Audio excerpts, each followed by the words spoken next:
Good morning, students. Our today's topic is Ohm's law. In previous class, we has discussed about two physical quantities related to electricity, that are electric current and electric potential and potential difference. ठीक है, तो last topic हमारा था electric circuit, और उससे पहले के जो दोनों टॉपिक थे इलेक्ट्रिक करंट और इलेक्ट्रिक पोटेंशियल। तो दो फिजिकल क्वांटिटीज़ के बारे में हम लोग पढ़ चुके हैं। यहाँ पर हमारे पास जो है नेक्स्ट टॉपिक रहेगा ओम्स लॉ। ओम्स लॉ में हम लोग पढ़ेंगे कि इलेक्ट्रिक करंट और पोटेंशियल डिफरेंस में क्या रिलेशन है। ठीक है, तो हम लोगों ने प्रीवियस टॉपिक में जितना भी पढ़ा है उसको पढ़ के आपको कुछ ऐसा लगा कि इलेक्ट्रिक करंट जो है और इलेक्ट्रिक पोटेंशियल जो है आपस में रिलेटेड हो सकते हैं, एक दूसरे पे डिपेंडेंट हो सकते हैं।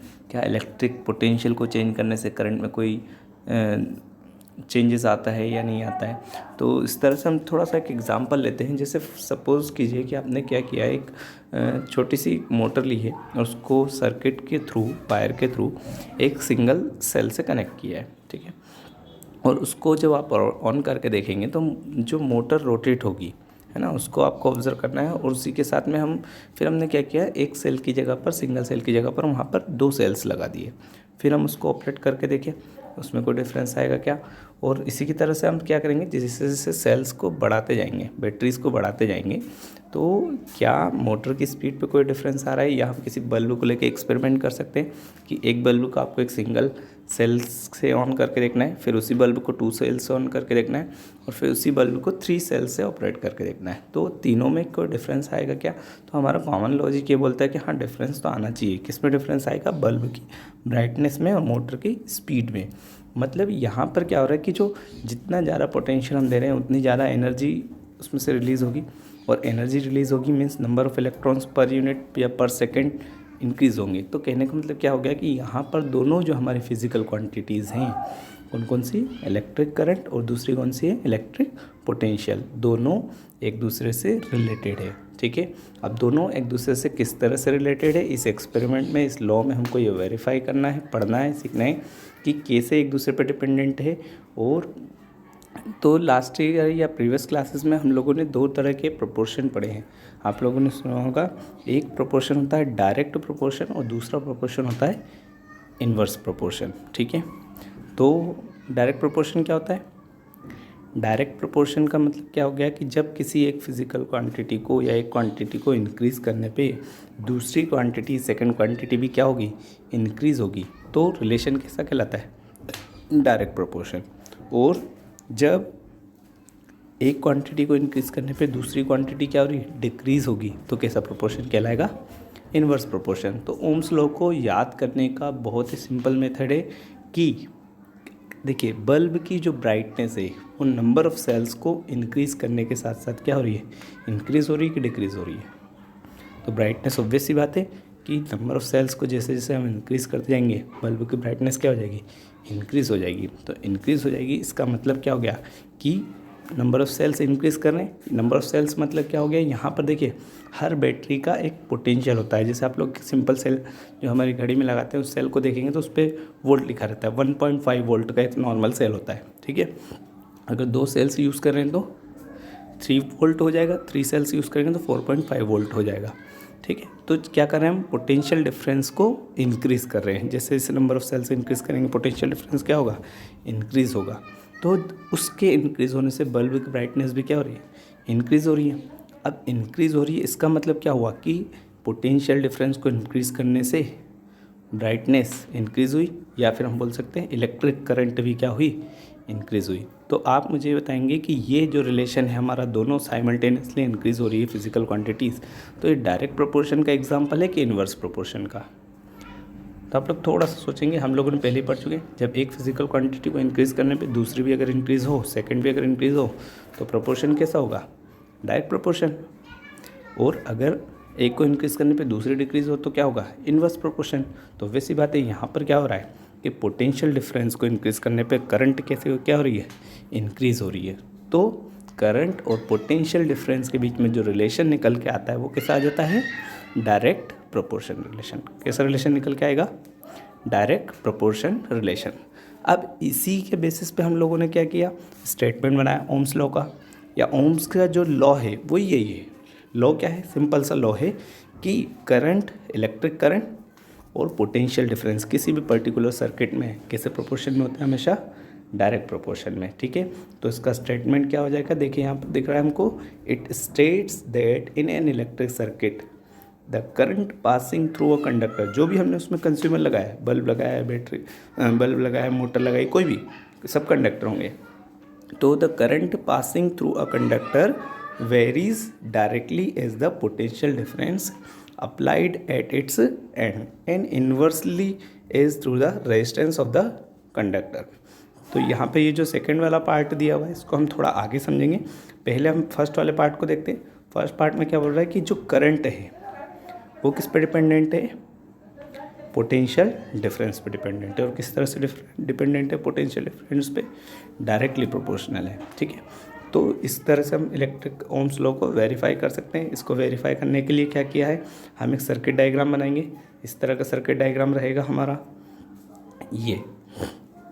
तो यहाँ पे आप देख सकते हैं सर्किट डायग्राम में क्या किया है, यहाँ पे V से रिप्रेजेंट किया है 1 2 3 4 सेल्स को। ठीक है, दिख रहा है आपको। ठीक है, तो इस पॉइंट पे हमको यहाँ पर देख सकते हैं हम कि यहाँ पे हमारे पास क्या है, यहाँ पर गिवन है सेल्स, गिवन है 1 2 3 4 सेल्स इसमें लगाए हैं। ठीक है, इसके अलावा इसमें ये जो R से रिप्रेजेंट किया है ये हमारा क्या है, कंडक्टर है। और यहाँ पर ये जो एक्स वाई से रिप्रेजेंट कर रहे हैं ये क्या है, हमारा कंडक्टर है। इसके अक्रॉस क्या कनेक्टेड है, एक वोल्ट मीटर कनेक्टेड है। इसको देख सकते हैं आप लोग सर्किट सिंबल में, यहाँ पर क्या गिवन है, वोल्ट मीटर कनेक्टेड है। और सर्किट के अंदर यहाँ पर क्या कनेक्ट किया है, एक एमीटर कनेक्ट किया है। यहाँ पर कनेक्टेड है एक की, जिसको हम बोलते हैं स्विच की, जो है हमारी कैसी है, ऑन कंडीशन में। यहाँ पर बैटरीज का जो फंक्शन है देखो कैसा दिया हुआ है, यहाँ पर वेरिएबल फंक्शन दिया। वेरिएबल का मतलब क्या हो गया कि इस वायर को अगर हम यहाँ से कनेक्ट करेंगे तो सिर्फ 1 सेल कनेक्टेड होगा। अगर हमने इसको यहाँ से कनेक्ट किया तो 2 सेल्स कनेक्ट हो जाएंगे, यहाँ से कनेक्ट किया तो 3 सेल्स कनेक्ट हो जाएंगे, इस पॉइंट से कनेक्ट करेंगे तो 4 सेल्स कनेक्ट हो जाएंगे।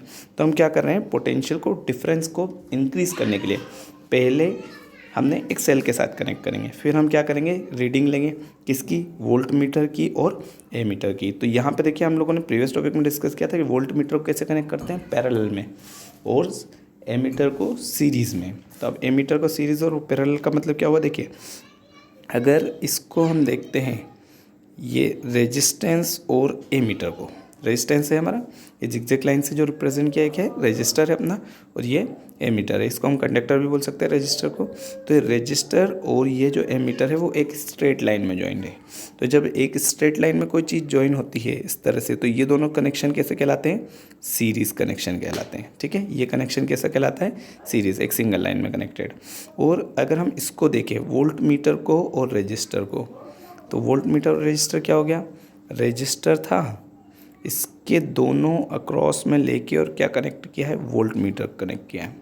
तो यहाँ पर देखिए, यहाँ पर ये जो कॉम्बिनेशन हो रहा है, जहाँ पे ब्रांच डिवाइड हो रही है, देखिए मान लीजिए सपोज करते हैं यहाँ से अगर करंट आती है तो कुछ पार्ट इधर जाएगा और कुछ पार्ट इधर जाएगा, 2 पार्ट में जाएगा।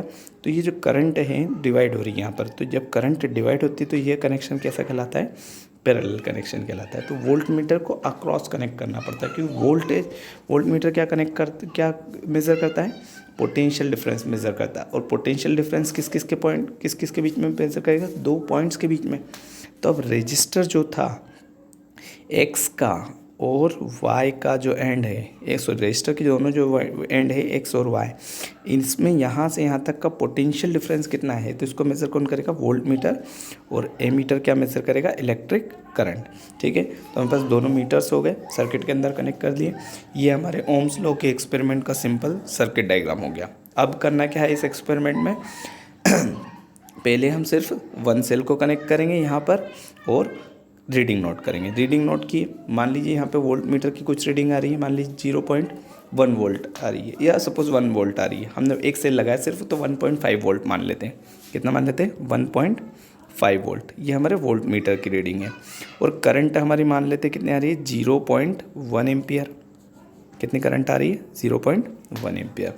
अब इस रीडिंग को हम नोट कर लेंगे ऑब्जर्वेशन टेबल में, एक टेबल में हम नोट करेंगे। इस तरह की हमारी टेबल रहेगी, जिसमें देखिए यहाँ पे टेबल में क्या क्या दिया हुआ है, serial number and number of cells used in the circuit and current through nichrome wire potential difference across the nichrome wire और V अपॉन I का रेशियो। तो इस तरह से हम ओम्स लॉ को वेरीफाई करेंगे। क्या करेंगे, सबसे पहले यहाँ पर वन सेल को कनेक्ट किया, सिंगल सेल को, वोल्ट मीटर की और एमीटर की रीडिंग नोट कर ली। फिर सर्किट को ऑफ करना है। फिर यहाँ से हमने कनेक्शन को ब्रेक करेंगे। इस कनेक्शन को ब्रेक करके फिर से हम क्या करेंगे, सेकेंड पॉइंट से कनेक्ट करेंगे, यहाँ से कनेक्ट करेंगे, 2 सेल्स का यूज़ करेंगे। 2 सेल्स का जब 2 सेल्स का यूज़ करेंगे तो पोटेंशियल डिफरेंस कितना हो जाएगा अपना 3.0 वोल्ट। और करंट जो है हम देखेंगे एमीटर में, तो एमीटर की जो रीडिंग होगी वो लगभग 0.2 एम्पियर के इक्वल हो जाएगी। तो जो भी रीडिंग होगी हम उसको नोट कर लेंगे, ठीक है। इसी तरह से हमको एक्सपेरिमेंट करना है थर्ड सेल के साथ। तो थर्ड सेल के साथ करेंगे तो पोटेंशियल डिफरेंस कितना होगा 4.5 वोल्ट। हमारा वोल्ट मीटर भी ये रीडिंग बताएगा लगभग। इसके साथ में करंट जो रहेगी वो हमारी हो जाएगी 0.3 एम्पियर, ठीक है। इसके बाद में जब यहाँ पर हम देखेंगे तो वोल्ट मीटर जो फिर से फोर्थ वाले सेल के साथ करेंगे तो ये जाएगा 1.5 इंटू 4 कितना आ जाएगा 6 वोल्ट पोटेंशियल डिफरेंस, और करंट हो जाएगी 0.4 एम्पियर। तो हम क्या ऑब्जर्व करेंगे यहाँ पर कि जैसे जैसे हम पोटेंशियल डिफरेंस को इंक्रीज़ कर रहे हैं क्या हो रही है, करंट भी इंक्रीज़ हो रही है। ये सारा डाटा हमको क्या करना है, टेबल में नोट करना है। इस टेबल में नोट करने के बाद हम क्या निकालेंगे, इनका रेशियो निकालेंगे। तो रेशियो जो आएगा वो कैसा आएगा, लगभग इक्वल आएगा, कांस्टेंट आएगा, ठीक है। इसको हम देख सकते हैं, एक हमारे पास टेबल भी है यहाँ पर, देखिए यहाँ पर ये इसकी फील्ड टेबल है। तो यहाँ पर देखिए एमीटर की रीडिंग क्या है 0.3 एम्पियर, और इधर वोल्ट मीटर रीडिंग कितनी है, वोल्ट मीटर रीडिंग है 6 एम्पियर, ठीक है, 6 वोल्ट, देन एमीटर रीडिंग है 0.5, यहाँ पर होगी 1 वोल्ट, यहाँ पर हो गई एमीटर रीडिंग 0.7, पोटेंशियल डिफरेंस कितना है 1.4 वोल्ट, और ये हो जाएगा 0.9, ये है 1.8, ये है 1 और ये है 2। अब देखिए यहाँ पर इस टेबल के बाद हम क्या करेंगे, रेशियो निकालेंगे इसका V अपॉन I का। रेशियो निकालने के लिए क्या करना है, V को I से डिवाइड करना है। इस रेशियो से हम रेशियो निकालेंगे V अपॉन I। तो V अपॉन I कैलकुलेट करते जाएंगे। देखिए यहाँ पर सभी की वैल्यू कितनी आ रही है 2 आ रही है। जो डाटा मैंने आपको बताया उसके टेबल बनाएंगे आप लोग, और उसी के अकॉर्डिंग फिर उसका भी रेशियो निकालेंगे, ठीक है। तो यहाँ पर कितना आ गया, सभी का रेशियो जो आ रहा है वो देखो कैसा आ रहा है, इक्वल आ रहा है। तो इसलिए हम क्या बोलते हैं यहाँ पर कि पोटेंशियल डिफरेंस और करंट का रेशियो जो है वो कैसा आ रहा है, कांस्टेंट आ रहा है। यहाँ पर क्या बोलेंगे इसको हम कि V अपॉन I का रेशियो जो आ रहा है वो कैसा आ रहा है, कांस्टेंट आ रहा है। तो ये ही ओम्स लॉ है। डायरेक्टली प्रोपोर्शनल का मतलब क्या हो गया कि दोनों का जो रेशियो रहेगा वो कैसा रहेगा, कांस्टेंट हो गया। इसी प्रॉपर्टी को क्या बोलते हैं, डायरेक्टली प्रोपोर्शनल रिलेशन बोलते हैं, ठीक है। तो ओम्स लॉ का स्टेटमेंट देखते हैं अपन लोग।